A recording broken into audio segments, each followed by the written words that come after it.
Okay, fine. So just to recap and reintroduce very quickly before we go to page 222 here, of course, in the opening the Tanya. So chapter 9 really now is going to finally put the two together. We've been speaking about the divine soul and its attributes separately from the animal soul and its attributes. Now chapter 9 goes to the very struggle between the two. So it puts them together, and it first and foremost asks the question, if you recall, of where are they? Maybe to hint to us, as we were mentioning, that whenever we face any type of struggle, which usually stems, by the way, from the struggle within, between the animal soul and the divine soul, let's not get too overwhelmed. Let's just say, where are we? Let's put things into perspective. Let's categorize them in ways that that we can thereafter handle and manage these struggles. Otherwise, that if we don't know where they are, they can really overtake us. So the first question is where. Now he goes into the wheres in a spiritual way, as you'll see, but he goes also into the where in a very physical way. There is the place in our body where the animal soul dwells, and there is a place in our body in which the divine soul dwells. As he says here at the top of 222, the animal soul really dwells in the heart. Why the heart? Because the heart pumps the blood. Blood is also a source of many of our, dare I say, emotions. Even I don't know if that's a line scientifically, but a source of much of the passion, the anger, the strife that we have in life. And at the same time, also the heart is usually parallel to emotions. And maybe that's why I love you draws a heart, even though it's an inaccurate heart. It's not a real biological heart. But the point is, again, that it's the animal soul is driven by emotions, while the divine soul is driven much more by the intellect. And really the ultimate order, as the Tanya points out also, is that a person first thinks, then feels. In other words, that the mind should control the heart. If a person is driven only by his feelings, it could be very dangerous. First, because feelings are explosive. They aren't directed in a good, effective way. But secondly, also because very often these feelings come from or are driven by the animal soul, like anger or like the other lust, boasting, like the other feelings he was speaking about. But anyway, that's where, to answer the where question, that's where the animal soul is. Let's continue with this idea here, as you were mentioning, Adi, on page 222 in the middle. Does anyone want to read? All these are in the heart. Let's go to the second paragraph, from the top of page 222. All these are in the heart. Does anyone want to read? I'll read. Please, Margaret. Thank you. Okay. Yes. All these are in the heart in the sense that the heart is their primal cause.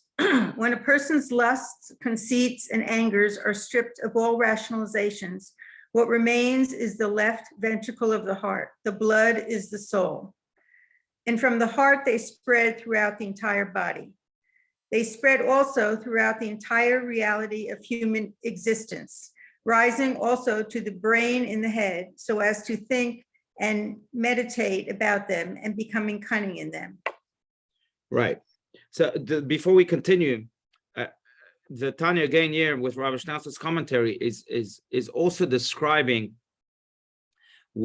how, or I should say, how the animal soul really reacts.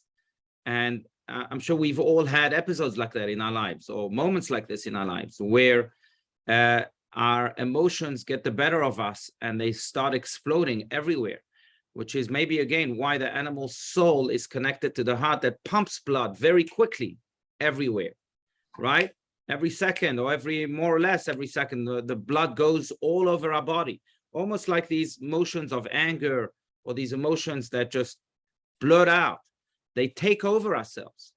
And by taking over ourselves, we become not just very confused, and that sense of clarity is taken away from us, but we become almost different people, almost as if a monster has overtaken us. And it could be with emotions of anger, but it could be emotions of lust. It could be emotions of depression. It could be any type of negative emotion. We're not just talking about one specific one, but all these emotions, what they have in common is that they are pumped all over our body. And by the way, I think that's one indication that tells us whether we are being right now controlled by animal soul or by divine soul. If we're controlled by animal soul, then very often the symptom is that we lose a sense of clarity. We just are overcome by this feeling that is too overwhelming that we can't even think straight anymore. And that again, in the Tanya, in the words of the Tanya, is parallel to this blood, or is even coming from this blood that is pumped everywhere. And the opposite of that is, of course, when a person is able to take control and compartmentalize his emotions and say, okay, fine, I'm feeling this, but let me put this in its right box.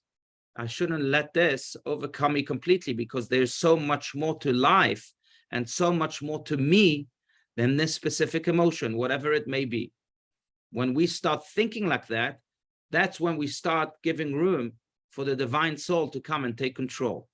But the more we are completely overcome with emotion, the more we know that this is the animal soul driving us. I think that that's why the perfect exercise, which is also, by the way, mentioned by the Tanya later on, but the perfect exercise when we do feel emotions like that is to pause, not to react. Sometimes we want to send out an email, for example, and it's pure emotions, just because we're overwhelmed. And the best thing to do sometimes is just pause 1 second. Am I compartmentalizing this emotion? Is this coming from my animal soul and therefore overwhelming me to the point that I'm just exploding like a volcano? Or is this coming really from my mind? Is this going to be effective? Am I going to take into consideration the person I'm speaking to? Maybe the best direction, the best way I can be effective, or it's just me expressing emotions, again, like an exploding volcano. I think that's one of the methods to deal with this animal soul that wants to overwhelm us like blood overwhelms our entire body, right?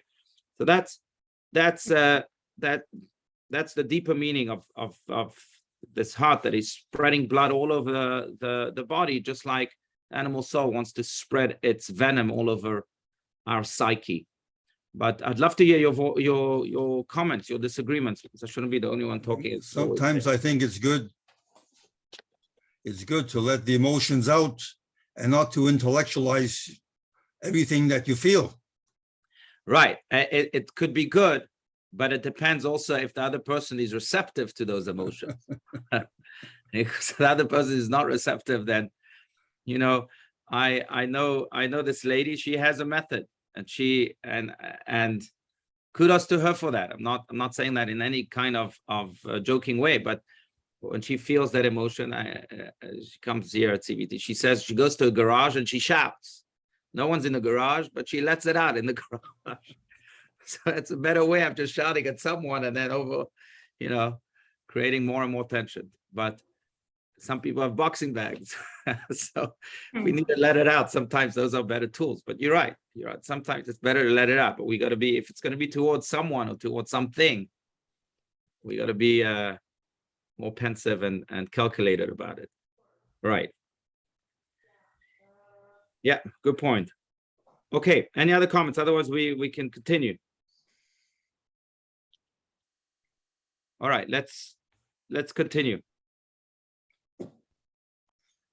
Okay. So we said from the heart, they spread throughout the entire body. They spread also throughout the entire reality of human existence, rising also to the brain. Let's continue there. The crude impulse, the simple will that arises from the heart is the nucleus around which the brain constructs the entire edifice. This edifice has two basic components. The first is to think and meditate in them. The primal impulse is unformed, indistinct, one-dimensional. Indeed, the person is barely aware of what he wants. When the mind thinks of it, contemplates it, and ponders from what and how desire, the primitive abstract impulse assumes a form, acquires a sophistication and richness of imagination, and develops into a complex passion. Mm-hmm. The second component, should I continue? Yeah, continue, maybe a little more, yeah. The Yeah. second component of the rational edifice constructed around the impulses arising from the heart is that the person becomes cunning in them, cunning in how to effect his wish. Thus, the mind encompasses the desire to its rear and to its fore, erecting a system of rationalizations to back it up and support it, as well as methodology to move it forward and realize it. Within this structure, the heart's elemental lust of eating and drinking assumes complex and sophisticated forms, which are given a base upon which they might be justified and a framework within which they might be implemented. Right. Okay, so there's two ways that, again, this overwhelming feeling, this overcoming feeling are expressed, as he mentions. One is preliminary, and the other one is more permanent. The preliminary, as we mentioned, is this feeling of being overwhelmed by and becoming someone else almost, right? Something has taken over us, whether, again, it's anger, lust, what else is it, boasting, all these emotions that he mentions here. The other one is when, God forbid, it stays, that those emotions take so much control over us that we start to justify them.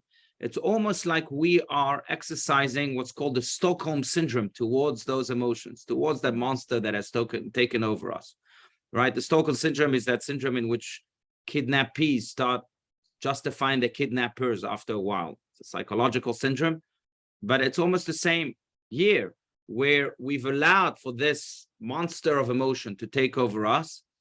And now, because we've been enmeshed in it for so long, we start justifying it. Yeah, I'm allowed to eat like this, like an animal, or eating and drinking with just impulsively. Or again, I'm allowed to become angry like this. I'm justified. And that's when it becomes really dangerous, because when we are experiencing the overwhelming feeling, then I understand, everyone does. That's the human condition. But the human condition also should enable you to control it at some point. And the second we say, okay, fine, you have a green light to this monster, to this emotion. You have a green light, you can just take over me. This is the way I am. Then that's when it becomes really dangerous. That's when animal soul really can do some damage. They say, I think we may have spoken about this in the past, but they say that let's talk about anger, and it's true for every feeling. Talk about anger, but there are 3 stages to anger. And the third one is almost inexcusable. But the first stage is, again, when this overwhelming feeling like blood takes over all of our body. And that's what is anger. Now, the second stage, I would say, is rage, where it takes over us so strongly that we fly into this rage that can become destructive. Some people throw things, break things. Or some people lose it, they curse and they insult, and that's rage. That's already less excusable. Anger, I can understand. Everyone has spurts of anger. That's the human condition, but you got to know how to control it, not to allow it to fly into rage. But the worst is when this rage now becomes resentment, and we can't get rid of it. It just completely took over us. That's the third stage. Instead of letting it go, understanding, okay, it's just an emotion. Let's, again, compartmentalize it. Let's think about it. Maybe we should get rid of it altogether. People just keep it inside. It becomes so toxic that it becomes destructive.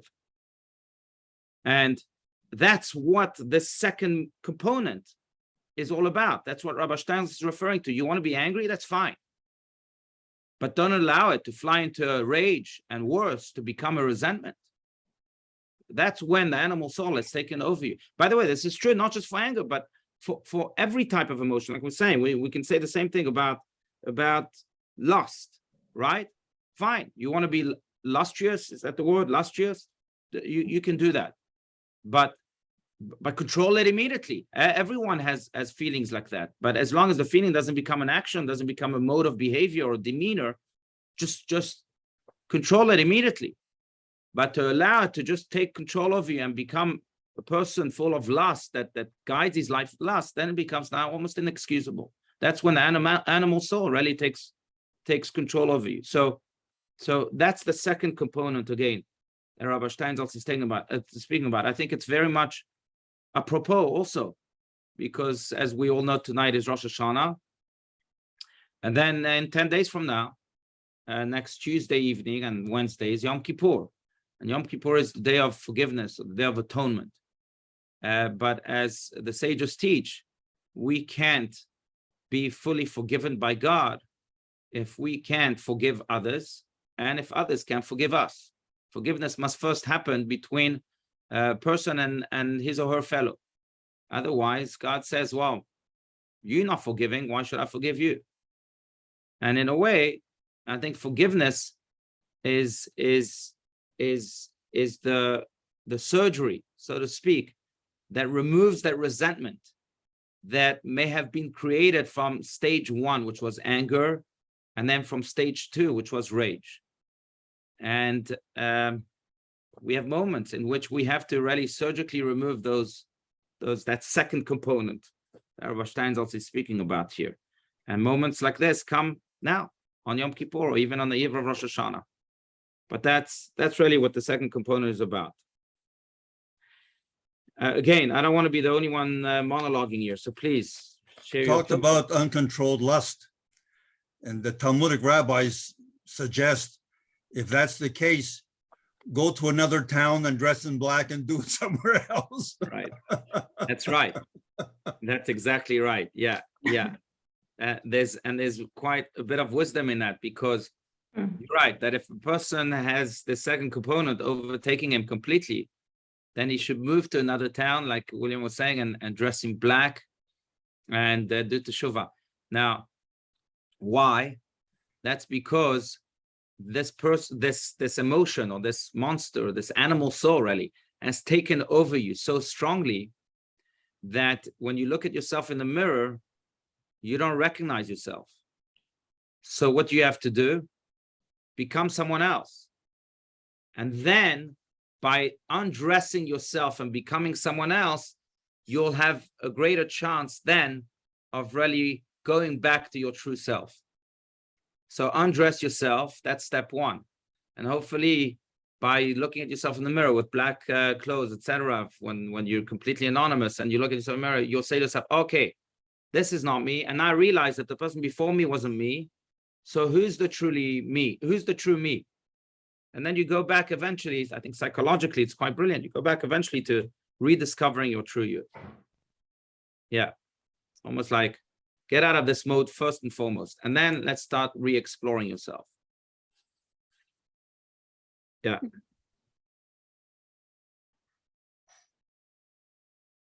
But that's, yeah, it's one of the great truths of life. And I think that's why, again, we have moments or periods like this, seasons like this in the Jewish calendar, where we can ask ourselves, well, who's the true I? What, what direction, or what is guiding me? Is it my animal soul, or is it my divine soul? Okay. Anyone else, please? Otherwise, we can again continue, but please feel free to share your thoughts. And make sure you're not on mute when you do so. Oh, yes, please, Diana. I just find it fascinating that they're taking blood as being the source of this. Yeah, that I can say it better, but I can't read it and say it at the same time. But there is a fascination with it, Right, coming from the blood. Yeah. No, it's true. I think it's also because of the direction of the blood, right? It goes all over the body. It's everywhere. Just like these emotions sometimes really take over us, and they're everywhere. But it's rooted in that verse that says, Ki Adamu Nafesh, that the blood is the soul, not the divine soul, just the blood is the spirit, maybe that's a better translation. And it's the source of life, right? It's what keeps us going.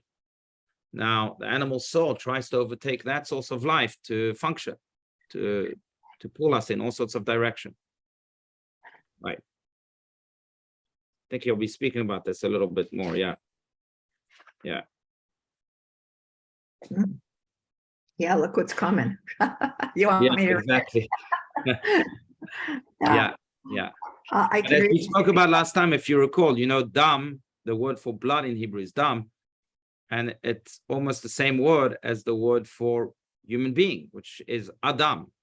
By the way, Adam, who was the first human being, was created on Rosh Hashanah. That's why Rosh Hashanah is celebrated on the creation of Adam and Eve, because on Rosh Hashanah, we too are recreated, we're reborn. But Adam comes from the word dam, blood. The only difference between Adam, human being, and dam, blood, is one letter, Aleph, right? Recall that? Aleph refers to God. Aleph has a numerical value of one, oneness of God. And the difference between a human being, what is expected of human being, or mensch, and just blood, is that our ability to take this body of blood right here and infuse in it an Aleph, infuse in it God. And when we can infuse God in our lives and use God as our GPS, so to speak, then we've transformed ourselves from just a body of blood, from Dam, to a human being, to Adam. That's the big idea. So I think that's also the deeper reason of why blood is used here as an analogy for the animal soul, because we're just an animal soul in a walking body of blood. If we don't use God as our GPS, if we don't infuse that Aleph in us, like Rabbi Steinsaltz would say, at the end of the day, and he would be very forthright about this, at the end of the day, many human beings are like animals. What do animals do after all? They sleep, they wake up in the morning, they eat, they go to the restroom, they work, some of them plow fields or whatever, and then they go right back to eating and to sleeping. Are human beings, some human beings, any different? What makes a human being different than an animal? That his ability to bring the Aleph into his own world, into our world, our collective world too. That's what differentiates him between a body of blood and an animal. This is also a body of blood. Rabbi, I have to excuse myself. I have to go. So I Okay. wish everyone a happy and healthy year. Thank you so much. Thank you. Thank you, To Willie. you. Tova. Happy, healthy, sweet year. All areas. Thank you. No problem. Thank you. Amen. Yeah, Jordan. No, it's funny how different things speak to us in this realm of study. But what I just heard, I think, is one of the most profound things I've ever learned. Okay. This concept of the Aleph and the Dam, I had not heard that before, and I am so glad I'm here to learn that this morning, because I think that really, all of the different areas that we study and such in this, it seems that is a foundation for all of it. Right. No, thank you. It's not mine, it's Kabbalah, but it's true. And I think it's very much connected to Rosh Hashanah too, right? Again, Rosh Hashanah, Adam and Eve were created. And so is our inner Adam and Eve created every year anew on Rosh Hashanah. That's why we celebrate Rosh Hashanah when it is. But the idea is, again, we have to ensure that the Aleph is inserted in us, is infused in us. That's what Rosh Hashanah is about. To look at the Dam that we are in the mirror and say, oh, is this being guided by an Aleph? Is this being infused with an Aleph, this body that I'm seeing in the mirror? Or is it just Dam? Is it just a body? Just a mass of blood? That's what Rosh Hashanah really is all about. Yeah, it has to be. You're right. It's infusing the Aleph. By the way, yeah, they have the same idea. Maybe we'll conclude with that, but the same idea, and the Lubavitcher Rebbe would speak about this quite a bit, but the same idea in other Hebrew words, two other Hebrew words that are almost identical. The only difference between the two is, again, an Aleph, which represents God. Which Hebrew words? The word for exile, which is Gola in Hebrew, and the word for redemption, which is Geula. You just add an Aleph after the Gimel. The only difference between a state of exile and a state of redemption is that a state of exile is when you live without an Aleph. It's a world without an Aleph, a world without God. A state of redemption is a world with God. It's a God-centered world, not a man-centered world. And it is therefore why the prophet, and Maimonides quotes this at the very, very end of his magnum opus, the Mishneh Torah, in which the state of redemption is a world in which God's knowledge will fill the world like the water fills the seas or the oceans. When you bring that Aleph in it, then you've upgraded the system from Gola to Geula, from a state of exile to a state of redemption. But where does it begin? With us. It begins with us. We have to take our state of exile and infuse in it an Aleph. Our Gola and make it a Geula, or our Dam and make it an Adam. And when we are redeemed ourselves, then we can create a ripple of redemption to the rest of the world. So it's a good way to end this class because, see, it's all divine providence. But really, that's the ultimate blessing we can give one another, not just to have a sweet, healthy, good, prosperous, and successful year materially and spiritually, but also it should be a year in which we each infuse this Aleph, God, and all of his teachings and values in us and then in the world. And then no doubt a state of exile that we are experiencing in the world, Gola, will become a Geula, and then we'll be redeemed, please God, even before Rosh Hashanah today.